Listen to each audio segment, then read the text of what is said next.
नमस्कार दोस्तों, 27 नवंबर 2023 जब कंबोडिया देश में स्थित भगवान विष्णु का मंदिर जिसका नाम है अंगकोर वट, इसे एक वर्ल्ड हेरिटेज साइट या यूँ कहे कि दुनिया का नया अजूबा घोषित किया गया है। इसका मतलब इसे मिलाकर अब दुनिया में 7 नहीं बल्कि 8 अजूबे हो गए हैं। और बात करें इस मंदिर की तो ये मंदिर 12वीं सदी में यानी कि 1112 से 1153 ईस्वी में बनवाया गया था अंगकोर शहर के राजा सूर्यवर्मन द्वितीय के द्वारा।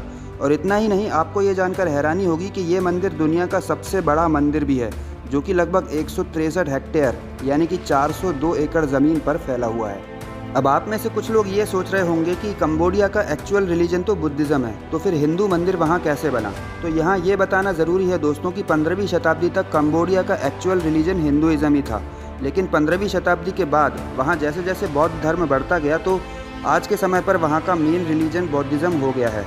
पर बौद्ध धर्म में भी भगवान विष्णु की पूजा की जाती है, इसलिए ये मंदिर आज भी भगवान विष्णु को ही समर्पित है। हाँ, मंदिर के बाहरी कैंपस में बुद्धिज़्म के अकॉर्डिंग कुछ चेंजेस ज़रूर किए गए हैं, लेकिन अंदर से ये मंदिर आज भी वैसा ही है जैसा कि पहले था। पर सवाल ये है दोस्तों कि कौन है जो ये डिसाइड करता है कि दुनिया में कितने अजूबे होंगे। क्या नए अजूबे अभी और भी शामिल हो सकते हैं इस वंडर्स की लिस्ट में, और क्या प्रोसेस होता है किसी भी हेरिटेज साइट को अजूबों की लिस्ट में शामिल करने का। आइए समझते हैं आज के इस वीडियो में। Gem hidden upon our Earth. In fact, the largest and seemingly most impressive of them all. So impressive, in fact, a number of individuals, specialists, tasked with the investigation of this astonishing structure and the construction thereof. Some for over 12 years of extensive investigation have been resigned to the conclusion alien influences could have only been responsible for the completion of the structure. तो दोस्तों, जैसा कि मैंने पहले बताया कि इस Angkor Wat मंदिर को मिलाकर अब 8 अजूबे हो गए हैं। पर क्या आप बिलीव करेंगे अगर मैं आपसे कहूं कि एक्चुअल में ये जो 8 अजूबे हैं आज की डेट में इस दुनिया में, वो 8 नहीं बल्कि 15 हैं। जी हाँ, ये बिल्कुल सच है, क्योंकि जिन 8 वंडर्स को हम जानते हैं उनके अलावा 7 अजूबे और हैं जिनके बारे में बहुत कम लोगों को पता है। और साल 1999 से पहले यही 7 अजूबे थे इस दुनिया में, जिनमें भारत का ताजमहल भी शामिल नहीं था।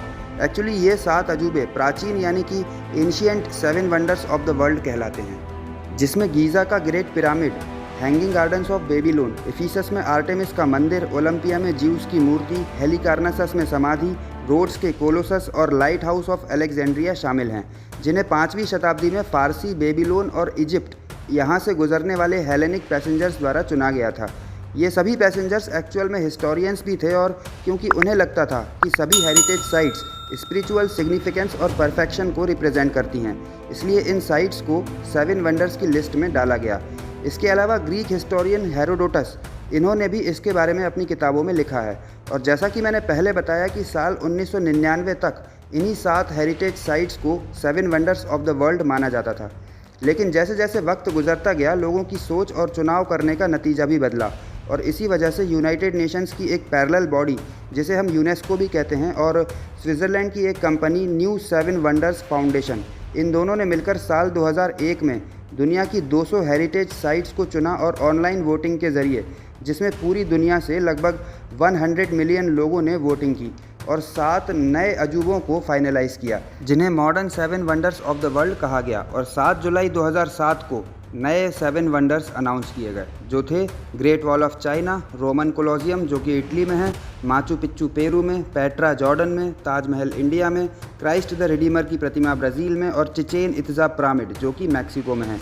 और अब 8वां अंगकोर वट मंदिर भी इसमें जुड़ गया है, जो कि कंबोडिया में है।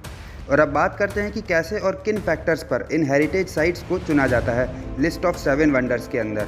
तो number 1, time span of human history. Number 2, structure को ह्यूमंस के द्वारा बनाया जाना चाहिए, यानी कि किसी नेचुरल साइट को इस लिस्ट में कंसीडर नहीं किया जा सकता। Number 3, full scale geographic dimensions. Number 4, उस साइट की आर्टिस्टिक और कल्चरल वैल्यूज़। और नंबर 5, उसकी यूनिवर्सल डाइवर्सिटी होनी ज़रूरी है। तो अब सवाल ये आता है कि क्या इन सभी फैक्टर्स के बेसिस पर और भी नई साइट्स आ सकती हैं फ्यूचर में मॉडर्न वंडर्स की लिस्ट में। तो हाँ, यदि यूनेस्को और स्विस फाउंडेशन चाहें तो और भी हेरिटेज साइट्स को पिक करके वोटिंग करवा सकती हैं इस लिस्ट को आगे बढ़ाने के लिए। लेकिन वो साइट्स कौन सी होंगी और कब वोटिंग होगी, इसके बारे में अभी तक कोई इन्फो अवेलेबल नहीं है। तो साल 2023 से अब हमारे सामने ये 8 अजूबे हैं जो यूनेस्को और स्विस फाउंडेशन ने डिक्लेयर किए हैं। तो दोस्तों, आपने इनमें से कौन कौन से वंडर्स पर विजिट किया है, हमें कमेंट बॉक्स में ज़रूर बताइएगा। मिलते हैं अगले वीडियो में, तब तक के लिए नमस्कार, जय हिंद।